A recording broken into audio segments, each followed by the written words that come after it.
What's up, man? Good game. Shut up. Check this out. Dude, seriously? Is that Arizona Loqual's head that you decapitated the other day? Dude, he talks. It's true. I'm not sure what's going on, but I can talk. Holy shit, it talks. Yeah, this probably means I'm not the real Loqual, huh? Obviously, you're not the real Loqual. I am. That's why the Panthers are winning the cup this year. Winning the cup? Boston's winning the cup. Florida. Boston. Florida. Boston. Arizona! Low quality fans of a high quality Bruins team. That is a dub. A shootout dub, but that's still a dub, and a dub is a dub is a dub. Against an undefeated team. I know. The fifth undefeated team, technically the fourth. The fifth undefeated team in a row on our schedule. And we are 3-2 with that. So I feel good about it. Suck it, Panthers.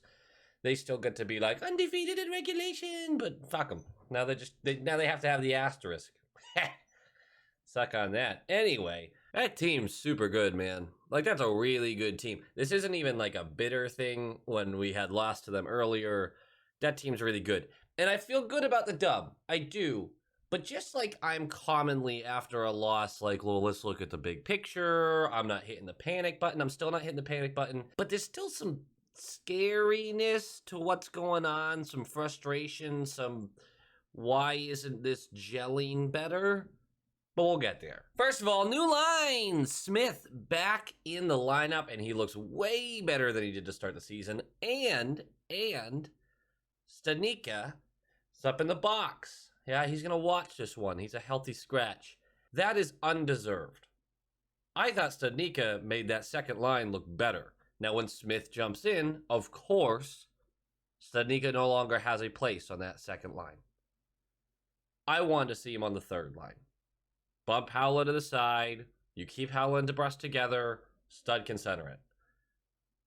Didn't happen.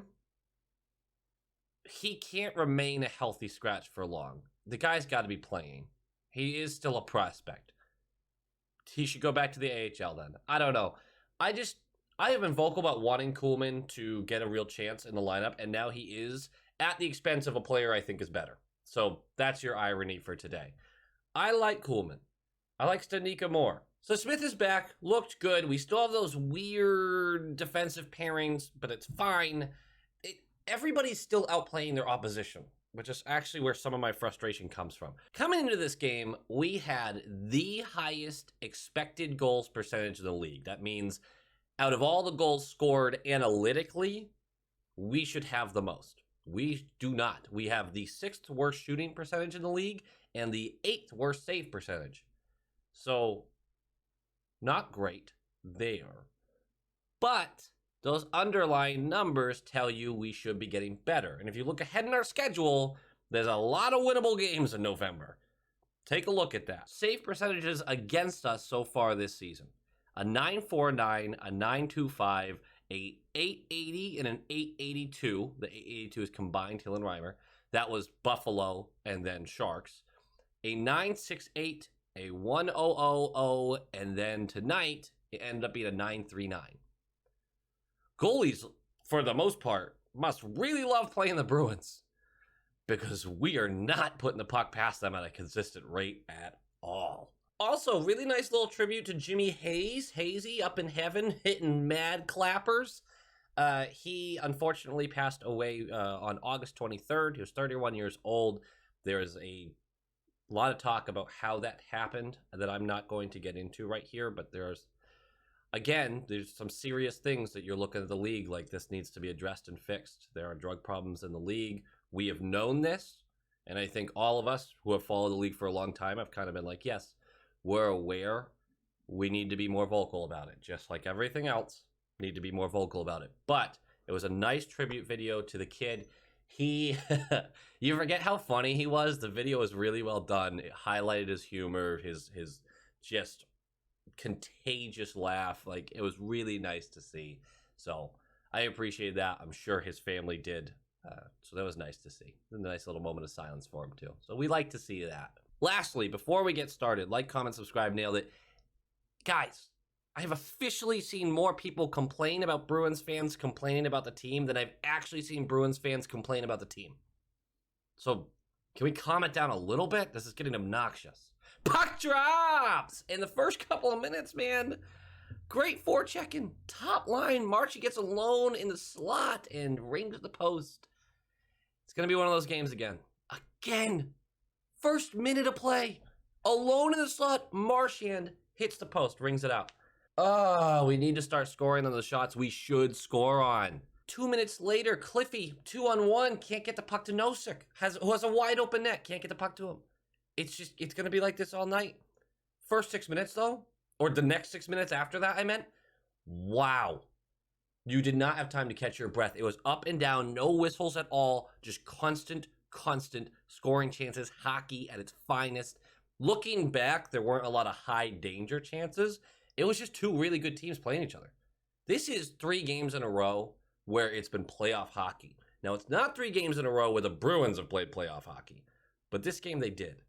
This was just a really great matchup. Now, some of you said in the comments recently, and I had some conversations about this, and I talked about this on Twitter too, what happens if we drop Pasternak down and Smith up? Now, there was a conversation I had about the opposite side, Marshy and Hall, but we both agreed in that conversation that Marshy and Bergeron been together too long. You don't want to split that kind of chemistry up. But they did, with 6 minutes left, split up the production line and whatever the second line is called right now. Pasta gets dropped, Smith brought up. It worked. It looked good, actually. Defensively, it still remained really solid, and the scoring chances were there. Again, every single line outplayed their opposition as far as underlying numbers, which is good to see. It's just got to translate on the ice. I would like your opinion in the comments about how those two lines looked. I liked them. I don't think it's going to be a constant. I think they'll continue to flip-flop whenever they feel it's necessary. But knowing we have that in our back pocket to kind of split up the scoring, I like to see it. Coyle does look really, really good between Hall and Pasta. I wasn't sure how that would go. Him being the possession guy and just dishing it off for players who can beat at least one guy in front of them, that works, man. 4:30 left, and it's PP time. That's right, big old PP time. Interference call on fluoride? That's a typo. Florida, interference. So we're going to the power play, and not only do we not score, but once again, we give a fast break the other way. Every fucking time. This power play, and I know we're going to talk about it later, I don't understand what the issue is, man. I don't get it. Hopefully the monkey's off its back now, but we have so much talent on that power play. And yes, McAvoy looks a little passive. Yes, Hall is not the best net front presence, I don't think. Maybe that's where the issues lie, but our second unit looks better than our first. So yeah, no dice. 42 seconds left. Oh my God. I didn't even know Coyle knew how to do this. This was the epitome of what we want Coyle to be. The play starts with Coyle pressuring Knight. Knight flips the puck up for a chance at a turnover. Lazar jumps all over it. We keep the puck in. It gets shifted around. It's a good possession, right? Panthers almost clear the puck. Again, Lazar is there. Top left point on the blue line. Looks like he's going for a change, but just bats the puck back in and keeps skating. Like nothing happened. You guys take care of it. Puck dribbles to Hall. Hall gets it very loosely, passes it to Coyle. Not sure if this is exactly what he wanted to do, but he gets it to Coyle. And Coyle just boom, boom, sniperoni and cheese, top glove side. And you could not have a better shot at this position. It is impossible for that shot to be better. If that was a centimeter off to the right or up or left, it would have been ding out, save. Like, this was incredibly placed. And I actually tried to include it in this video because I was like, I'll risk it for the biscuit on this one. People need to see this goal. And immediately before the upload even ended, got a copyright notice. So I can't do that. But please go look it up. Please go look up this goal. It is banana lands. And it got me all excited. 42 seconds left in the period. We go up 1-0. You're feeling good. That's Hall's 600th point. We feel good about that. For, the intermission, at least. Second period, 47 seconds in. Yeah, you know, I said 48 seconds left. I don't know. It felt like another like spit in the face. Well, it'll only take us 47 seconds to get it back. 47 seconds into the second period, and it's just a transition. Bergeron went for an early change. I don't really think this was on Bergeron though. Duclair's coming down the right side, and it feels like we work. And Trevor said this in the comments. I totally agree. Feels like we work so fucking hard for goals, man. We just work so hard for them, and then sometimes they come back the other way, and it's just so easy. Duclair pump fakes, which I don't think he even needed to do because it looked like Forbort was already sliding. And then just goes around Forbort. No one else crashes the net quick enough. He's got a one-on-one with Olmark directly in front of him. I mean 5 feet in front of him. And just high glove. Not a lot you can say to Olmark on that. Like, yeah, sure, love a save, but that's not fair at all. I mean, that's still a professional hockey player that's right in front of you that gets to take a shot for free in the slot. 1-1. And the second period continues to just be the worst. Shortly after, you're reminded that we don't get bounces. Nosek with a breakaway. It was a great play to get him there. Breakaway beats Knight 5-hole. He beats him 5-hole. Just like last time, where Howla beat Anderson 5-hole and he missed the net. Nosek beats Knight 5-hole, and an invisible wall is put up behind Knight, and the puck just stops on the line. Just stops. Doesn't cross the line. This was not a goal. Just stops. Panthers cover it up. 7 minutes left, and it is a great shift by the third line. It's a nice transition that leads to a tic-tac almost goal. Jakey is hooked on the open net. I would have liked to see them go, that's a penalty shot. He had a wide open net. Puck's coming to him. Throw it in. Didn't work out that way. They never call it that way. That's just me being a Boston fan wanting a penalty shot for Jake DeBrusk, who's pretty good on penalty shots. Or, well, shootouts, I guess. It is PP time, which is great, but this is, again, I watched it and went, wow, our second unit looks so much better than our first. That's when you know something's fucking wrong with the first. God, it's embarrassing. I have no faith in our power play when we go on it. At this point in the game, I have zero faith. I'm like, we're going to waste 2 minutes and probably give a scoring chance the other way. Every time we do that, it's just, we end the period 1-1. We kill it. We kill our power play. We end the period 1-1. And it's just frustrating watching this team have the underlying numbers for success. I like advanced analytics. I do. I don't think they tell the whole story. I am kind of they say the eye test isn't real, but sometimes the numbers do lie to you a little bit, just like sometimes the eyes lie to you a little bit. I believe that. It's so frustrating watching this team be the better team on ice, looking at the numbers and see the teams being the better team on the ice, and still going to the third with a coin toss game. Against a really good team.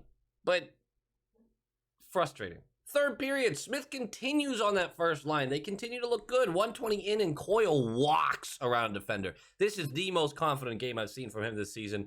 He looks good. That injury stuff going into the season, maybe that was really hampering him last year because he is a whole nother player, and I love to see it. He walks around a defender, creates a mad scramble in front of the net, and we still can't punch it in. Another 2-on-1 right after that.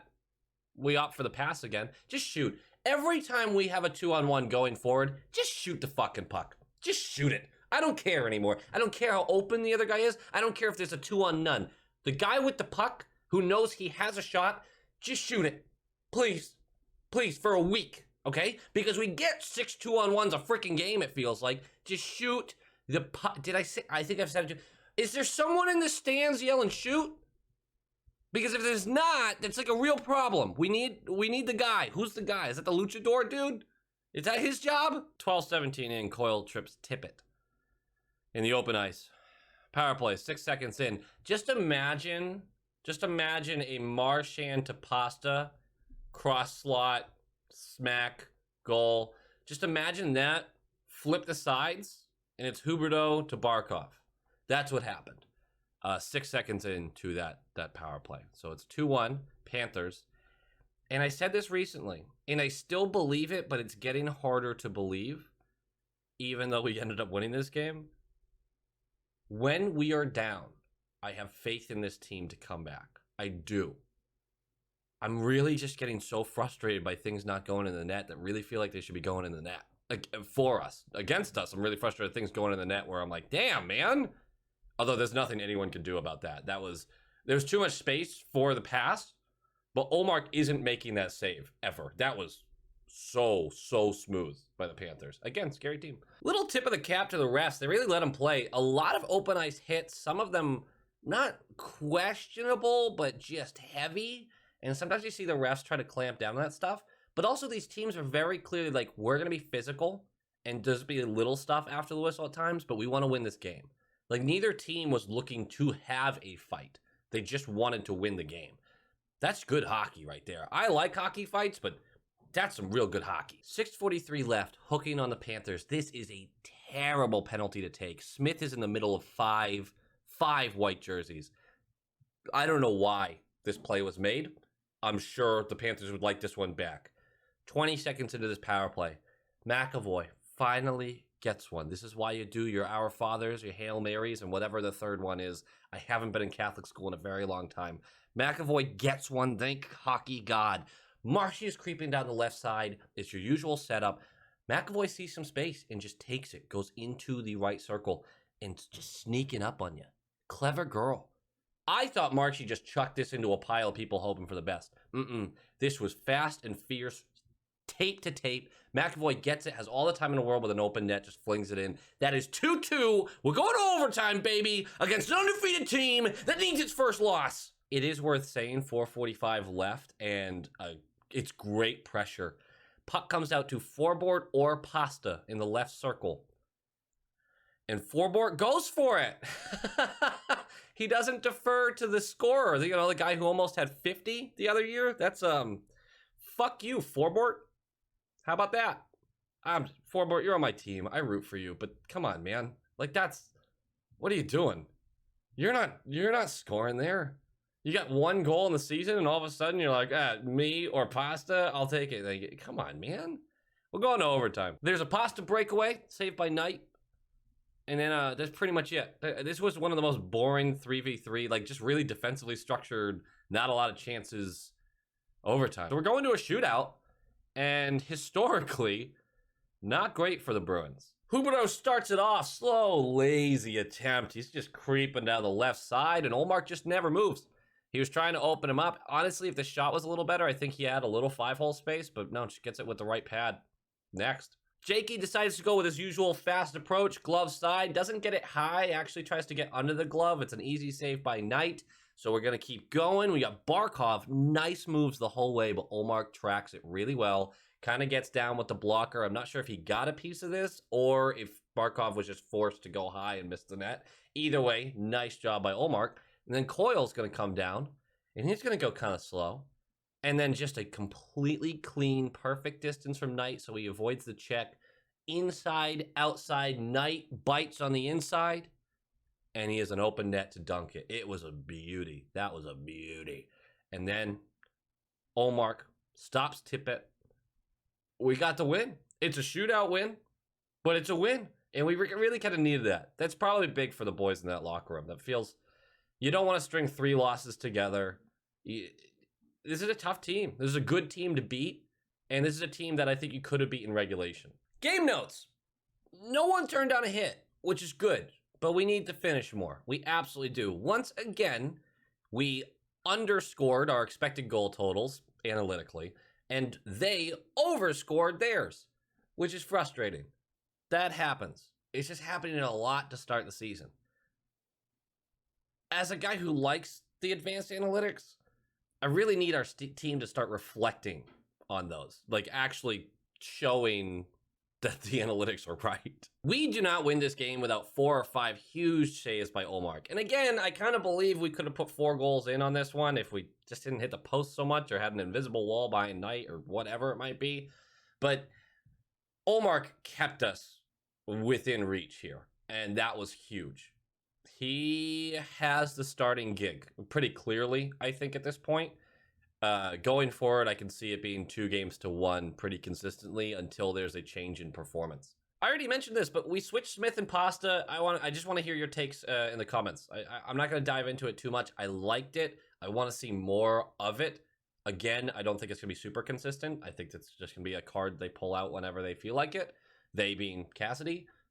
But I am not afraid of those lines by any means. Again, every forward line outplayed their opposition. The bottom six is a good bottom six for a championship team. I do believe that. Now, that's going to continue to get moved around as they get better and better. Foligno is going to come back onto that third line. Howland and DeBrus look great together. The bottom line of Frederick, Lazar, I know Lazar played on the third, but Nosek, like these guys, Kuhlman's playing well. They're playing good hockey. They're not allowing a lot going the other way. They're forechecking hard. They're allowing transitions for the top lines to come in while they're forechecking and get scoring chances. That's what you need. I can't say this enough. I do not need my bottom six to be the heavy scorers. I'd like an occasional goal from them. The top six has to wake up a little bit. They will, and this team's going to be scary good when they do. The defensive pairings are still weird. Forbort and McAvoy, I still hate it, but you put Forbort with anybody else and the numbers are bad. You get really scared of that pairing. So McAvoy's going to have to continue to babysit. That means I'm probably going to win a bet over whether or not McAvoy's going to be a top three in Norris. I didn't think so because I didn't think he'd have the point totals because that voting for that award is stupid. So I don't want to win that bet though. I'd really rather McAvoy win the fucking Norris because he's not babysitting all the fucking time. Grizz and Carlo is good. I don't like splitting up Riley and Carlo because I do think they've built a lot of chemistry, but Grizz and Carlo previously built up a lot of chemistry. They look really good. Grizzly is a really good defender and he belongs to the top four. He's going to have a pretty big year, I think. I just want us to get more concrete on those pairings, and it just looks like as long as Forbort exists, we won't be able to. Clifton and Riley as a pairing was weird. Clifton had a great game. Let's see what happens when Clifton doesn't have a great game. Can Riley cover for him? Because sometimes Riley needs someone to cover for him during a game. I don't know. That's going to have some scoring chances against at some point. It's not going to be pretty. All right, guys, that does it for me. Like, comment, subscribe. We have like 5 days off now or some bullshit. This schedule sucks. But I will see you guys Thursday, I think. This month has winnable games throughout. Take a look at the upcoming schedule. We have a lot of teams that are middle of the pack, bottom of the league. This is a really big month for us to rack up some points, to make sure we're competing at the end of the year with the teams like Florida, with Toronto, who I think has similar problems with like us, where things just aren't going in the net. This should be interesting how it shakes out, but November is going to be huge. And I'm not near the panic button. I still am scared about some of these results not being as good as I would like them to be. If we get halfway through November and I'm still having the same conversation, that panic button is going to be in front of me. Big old red button. Go Bees!